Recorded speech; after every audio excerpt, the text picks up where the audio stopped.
Hey, this is Steve Kim from Snack.com and the 3 Knockdown Rule, and you're locked into Come Box with Chan with Lady Chan. Hey guys. Well. The #1 pound for pound listings is in the booties. It's a pound for pound booties. Okay, so the pound for pound listings via Ring magazine have been issued. Stand by. Chickity check. We not take back no check. You pep talk. Chickity check. Hey there, Leslie at the shot. We know it's a while. You don't want the drama. When Tyson rise up the llama, say to pray at night with your father. He got to pray about from the. So as you see, you can see Naoya Inoue is numero uno. And Terence by Crawford is #2. Now, how do you guys have it? I told you this pound for pound listing thing back, forth, and forth. I thought I was a leader. I don't really care who's #1 and #2. They're interchangeable for me. I do see people's criterias and everybody's got their own. It's a very subjective list. I do have Terence Bud Crawford being #1 as he was the first time to be 2-division undisputed in the 4-belt era. People say, oh, but he's not active. Well, he was active enough to be 2-division undisputed in the 4-belt era.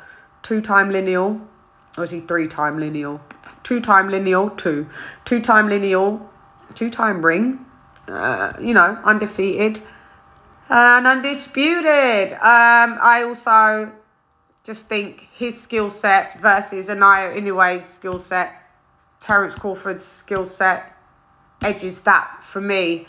If them two were to fight, I would say Terence Crawford would win.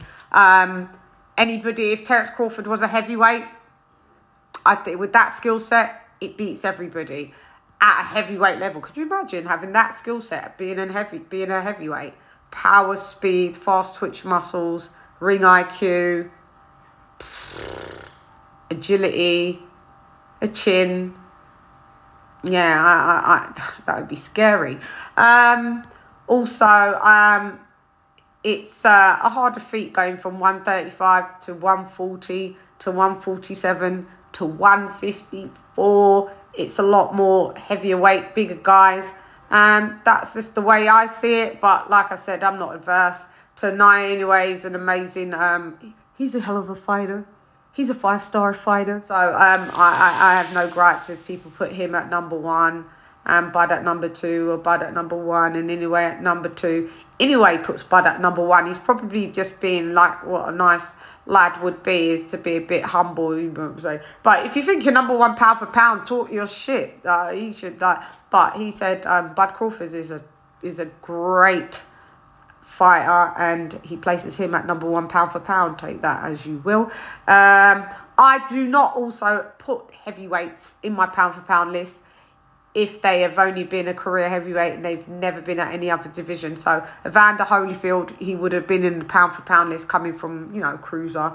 I think he even came from, there's even lads maybe from light heavyweight and up. Chris Bud, people like that. Obviously Alexander Usyk. I don't put 1-division champs. So Tank would not be in my pound for pound list.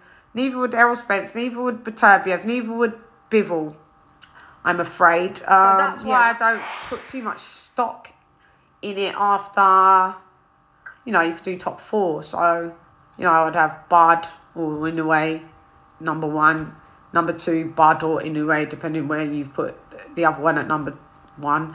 I'd have Usyk at #3. Now, does Usyk, if he beats Tyson Fury and becomes the undisputed heavyweight champion of the world, him placing 3, where does that bump him up?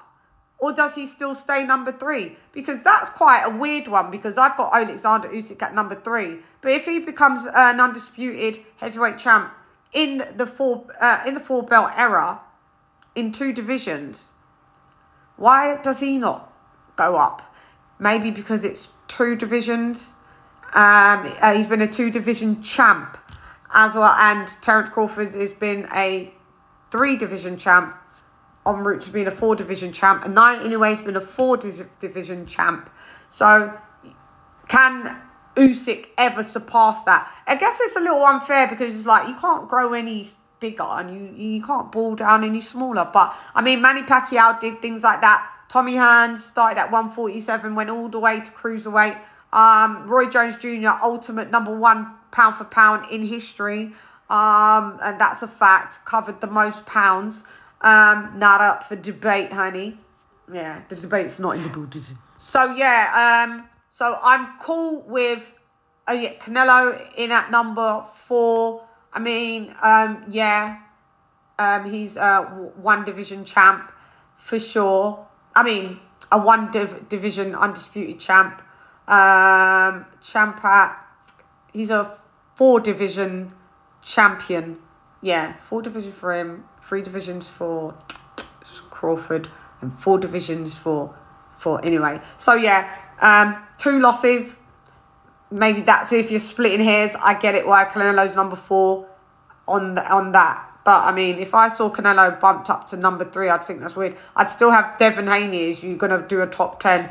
You know, he's a 2-division champ. Doesn't matter. He's a former undisputed. He's got to be on there. I don't know why he's not on there. And Tank, you know, they took him off. I mean, if you want Shakur Stevenson, 2-division champ.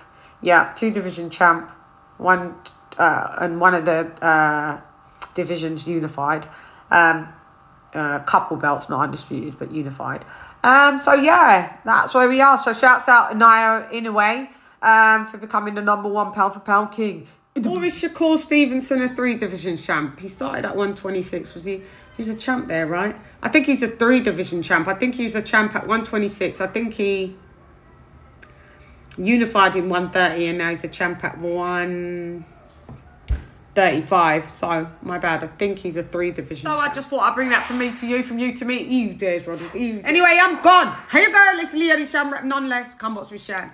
Gyan, #1 pound for pound, and Naoya Inoue has entered the booty. Gyan! You win. Perfect.